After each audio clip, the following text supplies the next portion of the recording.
আসসালামু আলাইকুম, কেমন আছেন আপনারা সবাই? আশা করি ভালো আছেন। কম্পিটিশনের পক্ষ থেকে ইসলাম স্বাগত জানাচ্ছি একটি নতুন ভিডিওতে। তো আজকে যে ভিডিওটা বানাবো একটা চিপ বাজেটের পিসি বিল্ডের ভিডিও। অনেকে আমাকে বলেছেন, বিশেষ করে অনেক স্টুডেন্ট বা অনেকে ফোন দিয়েছেন, আমাদের হোয়াটসঅ্যাপ নাম্বারে মেসেজ দিয়েছেন, ফেসবুক পেজে মেসেজ দিয়েছেন, বলেছেন যে ভাইয়া আমাদের আসলে একটা বাজেট পিসি বিল্ড লাগবে। এই বাজেটটা হয়তো শুধু মনিটর ছাড়া 20,000-এর মধ্যে হওয়া লাগবে, কিন্তু সেখানে এনভিএমই থাকা লাগবে, জেনারেশনটাও থাকতে হবে ভালো, DDR4 র্যাম হতে হবে। এই সামষ্টিক প্রশ্নের কারণেই আজকে আমি পিসিটি তৈরি করছি বিল্ড। তো এখানে আজকের এই পিসি বিল্ডের টোটাল খরচ হবে হলো 19,990 টাকা, অ্যাপ্রক্স 20,000 টাকা। তো এই বাজেটে আপনি কি ধরনের একটা পিসি পেতে পারেন এবং এই বাজেটের পিসিতে আপনি কি কি কাজ করতে পারবেন সেটা নিয়ে একটু কথা বলবো। তো আশা করি ভিডিওটা অনেক উপকারে আসবে। যদি উপকারে আসে অবশ্যই একটা শেয়ার চাই, শেয়ার করে দিবেন অবশ্যই, যাতে করে যারা নতুন পিসি বিল্ড করবে বাজেট পিসি তাদের উপকারে আসে। সেই সাথে আমাদের চ্যানেলকে সাবস্ক্রাইব করবেন এবং কমেন্ট করে জানাবেন কেমন লেগেছে। তো বন্ধুরা, এখন চলে আসি যে আজকে 20,000 টাকার মধ্যে আপনি মনিটর ছাড়া, এটা কিন্তু আজকে যে পিসিটা বিল্ডের প্ল্যানিংটা আপনাদেরকে দেখাবো এটা হচ্ছে মনিটর ছাড়া। তো মনিটর ছাড়া আপনি কেমন ধরনের পিসিটা পেতে পারেন, তো কি কি থাকতে পারে আপনার এই 20,000 টাকায়, কিন্তু সব কিছু ভালো হতে হবে সেটা নিয়ে আজকে কথা বলবো। তো প্রথমত যদি বলি, আজকে এই পিসিতে আমি প্রসেসর হিসেবে রেখেছি এখানে একটি ট্রে প্রসেসর, খোলা প্রসেসর, কারণ 6th জেনারেশন কোর i5। তো 6th জেন প্রসেসর আপনারা জানেন যে এটা হচ্ছে 9th জেনারেশন পর্যন্ত মার্কেটে যেগুলো পাওয়া যাচ্ছে এগুলো সব ট্রে প্রসেসর। আর যেহেতু ইন্টেলের এগুলো হচ্ছে পিনলেস প্রসেসর, এগুলো নষ্ট হওয়ার সম্ভাবনা খুবই কম থাকে, আমরা আসলে দীর্ঘদিন ব্যবহার করতে পারি, যে কারণে আমি এখানে বাল্ক প্রসেসরটি ধরেছি এখানে আজকে। আর এই প্রসেসরটিতে আপনার এই পিসি বিল্ডের সাথে নিট কস্টিং হচ্ছে 4700 টাকা। তো 4700 টাকা ইন্টেলের কোর i5 6th জেনারেশন প্রসেসরটি পেয়ে যাবেন।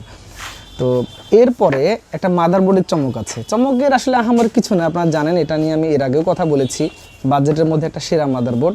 তো মাদারবোর্ডটা আমি রেখেছি এখানে এফক্সের একটি মাদারবোর্ড। তো এই মাদারবোর্ডটা হচ্ছে এফক্সের 310M অর্থাৎ 310C, H310C। এই মাদারবোর্ডটি রাখার পিছনে একটা কারণ হলো যে যেহেতু আমি আজকের এই পিসি বিল্ডের সাথে রেখেছি যে একটা M.2 NVMe SSD আমি দিব, সো আমাকে এই মাদারবোর্ডটি চয়েস করতে হয়েছে। এটা একটা অফিসিয়াল মাদারবোর্ড, বাংলাদেশে খুব রিপুটেটেড একটি কোম্পানি, বাংলাদেশ মার্কেটে বাজারজাত করছে, এবং আমার মনে হয় যে আপনাদের ওয়ারেন্টি নিয়ে কোনো সমস্যা হওয়ার কথা নয়। আপনি হয়তো ঢাকা সিটি থেকে ওয়ারেন্টি নিতে পারবেন, খুলনা থেকে নিতে পারবেন, সেই সাথে আপনি যদি চিটাগং হন সেখান থেকেও নিতে পারবেন। মোটামুটি বাংলাদেশের বড় বড় শহরগুলোতে এনাদের ব্রাঞ্চ আছে, তো আপনারা চাইলে এটা ওয়ারেন্টি দেবেন। তো আমি এই মাদারবোর্ডটা রেখেছি। এই মাদারবোর্ডের একটা স্পেশালিটি হচ্ছে এটাতে M.2 NVMe এর স্লট আছে, সেই সাথে এই মাদারবোর্ডটি, এই 310 মাদারবোর্ডটিতে আপনি একটা আপডেটের সুযোগ পাবেন। যেমন আপনি 6th জেনারেশন থেকে 9th জেনারেশন পর্যন্ত প্রসেসর এই মাদারবোর্ডে লাগাতে পারবেন।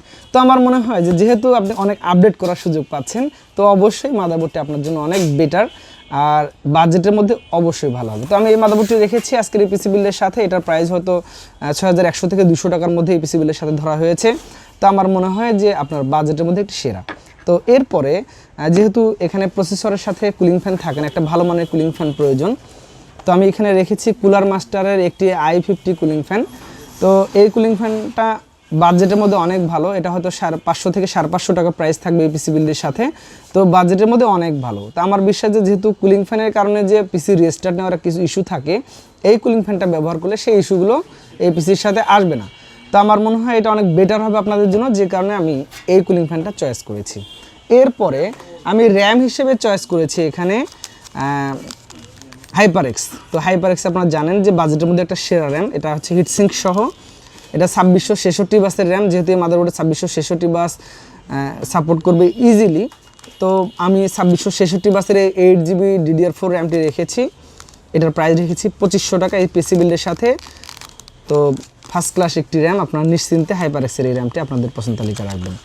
এরপরে আমি একটা SSD রেখেছি এখানে, একটু ভালো মানের SSD রাখার চেষ্টা করেছি। হয়তো এখানে যদি আমি কপি SSD অথবা রিফারবিশ SSDগুলো দিয়ে দিতাম তাহলে হয়তো প্রাইসটা আরেকটু রিডাক্ট করা যেত। তো আমি এখানে SSD হিসেবে দিয়েছি কিংসম্যানের গেমিং একটি SSD, এটা হচ্ছে 128GB M.2 NVMe। তো এটার রিডার স্পিডটা অনেক ভালো, 1800 এবং 2500। তো তাতে করে আমার মনে হয় যে আপনার পিসির যে পারফরমেন্সটা অবশ্যই অনেক বুস্ট করবে, আপনি এটা আপনার পছন্দ তালিকায় রাখতে পারেন। তো এটা রেখেছি আজকে আমি এই পিসি বিল্ডের সাথে 2150 টাকা। এরপরে আমি কিন্তু কিবোর্ড মাউসের সলিউশনটাও দিয়েছি এখানে আমি কিবোর্ড এবং মাউস হিসেবে রেখেছি লজিটেকের একটি কিবোর্ড এবং লজিটেকের একটি মাউস। তো এটা অফিসিয়ালি অনেক ভালো একটি প্রোডাক্ট, এবং যারা রাফ অ্যান্ড টাফ ব্যবহার করতে চান, প্রচুর পরিমাণ টাইপিং করতে চান, তাদের জন্য ফার্স্ট ক্লাস একটি প্রোডাক্ট হচ্ছে লজিটেক। তো আপনার নিশ্চিন্তে এটা নিতে পারেন। এছাড়া আপনার আরও কম প্রাইজেরও নিতে পারেন। তো এটার প্রাইস আমরা রেখেছি কিবোর্ড মাউসের 350 টাকা এবং 650 টাকা, মোট 1000 টাকার মতো আমরা কিবোর্ড মাউসের দাম রেখেছি। এরপরে আমি একটা কেসিং দিয়েছি এখানে, আপনারা দেখতে পাচ্ছেন। কেসিংটি হচ্ছে ভ্যালুটপের 855 মেবি। তো সামনে একটি ফ্যান আছে, তো পিছনে ফ্যান নেই, সামনে শুধু একটি মাত্র ফ্যান আছে এবং এর সাথে ইনবিল্ড একটি পাওয়ার সাপ্লাই আছে ভ্যালুটপের। তো আপনারা জানেন যে ভ্যালুটপের যে 200 ওয়াটের পাওয়ার সাপ্লাইগুলো থাকে, এটা পারফরমেন্সটা অ্যাভারেজ অনেক ভালো এবং পাওয়ার সাপ্লাইয়েরও ওয়ারেন্টি থাকে। তো আপনি চাইলে এই কেসিং ছাড়া অন্যান্য কেসিংও নিতে পারেন এখানে, অ্যাজ পার আপনার প্রাইস বাজেট অনুযায়ী চলে আসবে। তো এই পিসিটিতে এই কেসিংয়ের প্রাইস আমরা রেখেছি 2950 টাকা। তো এটাতেও 2 ইয়ার্স ওয়ারেন্টি আছে কেসিংটিতে। তো সর্বসাকুল্যে এই পিসিতে টোটালি কস্টিং হয়েছে আপনার 19,990 টাকা। এখন আপনি এখানে কিন্তু খরচ রিডাক্ট করতে পারেন, আর একটু কমাতে পারেন। কিভাবে কমাতে পারেন? আপনি হয়তো এখানে এসএসডিটা যদি একটু কপি এসএসডি নেন 300-400 টাকা কমানো সম্ভব হবে। আপনি এখানে যদি র্যামটা 2400 বাসের বা চাইনিজ যে নর্মাল র্যাম আছে 2000 টাকার মধ্যে, সেটা লাগালে মিনিমাম 500 টাকা সেভ হয়ে যাবে। তাহলে দেখা যাবে যে আপনার 1000 টাকা কমে গেলে 18,900 বা 19,000-এ চলে আসলো। এরপরে আপনি যদি চান যে এখানে কিবোর্ড মাউসটা এখানে না নিয়ে আপনি একটা হয়তো নর্মাল নেবেন 500 টাকা বা 600 টাকার মধ্যে, তাহলে হয়তো আরও 500 টাকা কমে আসবে, তখন হয়তো এটার প্রাইস হবে যাবে 18,500 টাকা। এখন এর সাথে যদি একটা মনিটরের বাজেটে আসি, মনিটরটাতে আপনি পাবেন হচ্ছে 4600 টাকার মধ্যে 19 ইঞ্চিগুলো, অথবা যদি আপনি মনে করেন যে আপনি 17 ইঞ্চি নেবেন, 17 ইঞ্চিটা হয়তো 3500 থেকে 3600 টাকা পেয়ে যাবেন। তাহলে তখন কিন্তু বাজেটটা দাঁড়াবে হচ্ছে আপনি 22,500 এর মধ্যেই আপনি দেখবেন ভালো ভালো মনিটর দিয়েও পেয়ে যাচ্ছেন, চাইনিজ ব্র্যান্ডের মনিটরগুলো। তো সর্বসাকুল্যে এই পিসিটি আপনি আমাদের কাছে সংগ্রহ করতে পারেন, খুব লিমিটেড টাইম চলবে অফারটি, আপনি চাইলে আমাদের কাছ থেকে সংগ্রহ করে নিতে পারেন। এটার স্টকটা হচ্ছে আমাদের হয়তো স্টক থাকা পর্যন্ত আমরা পেয়ে যাবো, মাদারবোর্ড আমাদের লিমিটেড স্টক আছে, আপনি চাইলে সংগ্রহ করতে পারেন। তো যাই হোক বন্ধুরা, এই পিসিটি যদি আপনি বিল করতে চান আমাদের কাছ থেকে সরাসরি ফিজিক্যাল শপে এসে নিতে পারেন, অথবা আপনি অর্ডার করলে আমরা সারা দেশের যে কোনো জায়গায় পাঠিয়ে দেবো। তো ভিডিওটি কেমন লেগেছে অবশ্যই কমেন্ট করে জানাবেন, কোনো ইস্যু থাকলে সেটাও জানাবেন। আমরা চেষ্টা করি কাস্টমারকে বাজেটের মধ্যে সেরা প্রোডাক্টটি দেওয়ার জন্য। সকলে ভালো থাকবেন, সুস্থ থাকবেন। 19,990 টাকার পিসিটি কেমন লেগেছে কমেন্ট করে জানাবেন। আগামীতে আবার নতুন কোনো ভিডিওতে দেখা হবে। আজকের মতো বিদায় নিচ্ছি, আল্লাহ হাফেজ।